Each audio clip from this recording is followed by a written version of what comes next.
In this video, I'm going to show you how you can view and change deal probability in Pipedrive.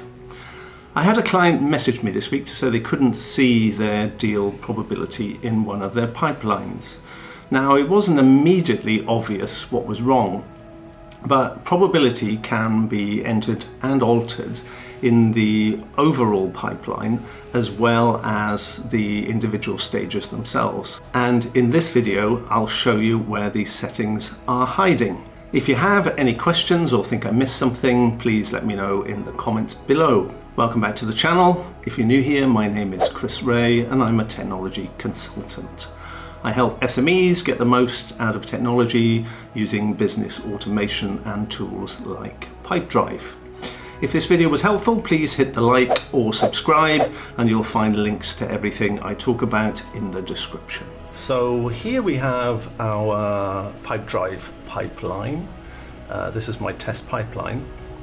And the issue that my client had was that if you go into a deal, normally you see the expected close date here, but next to it you generally will see the probability, and in this case it's missing. And what's interesting is it wasn't immediately obvious where to go and check this, but if you click on the edit, there is a button here marked as deal probability, and for some reason just on this particular pipeline it was turned off, so you can turn it on here.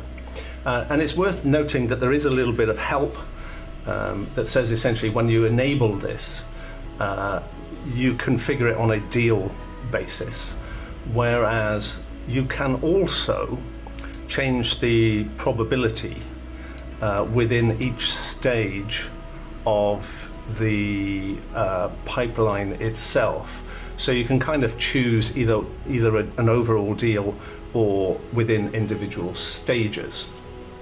So let's save that, and we can now see, if we go back to our deal, that we now have the option to set up probability, and we'll just call this 80%.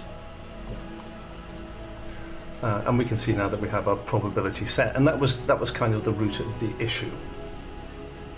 So the question then kind of came up in terms of, what should I set my probability at if I'm looking at a stage-based probability? And one way to kind of get some estimation of this, and once you have your pipeline set up and running for a while, is you can start to look at your insights and then look at your deal conversion, and you can see the individual conversion rates as you go from stage to stage within your pipeline. So you will know your business better than anyone, but you can start to set what is the estimated, or what should be the conversion rate between stages. So a good way to take a look. What's also interesting is that if we go back to deals, we can see here that our probability is now set based on the probability of these deals. So we get this range, so maximum if we win everything to the balanced or productivity, we have the little scales here. But I was quite surprised then you look at forecast, and the forecast doesn't take probability into consideration, it just takes the deal value. So just be aware of that when you're taking a look. So that's it. That's where the probability is hidden. That's how to set it up, and some estimations on how to set the probability percentage as you build your business and go through the individual stages.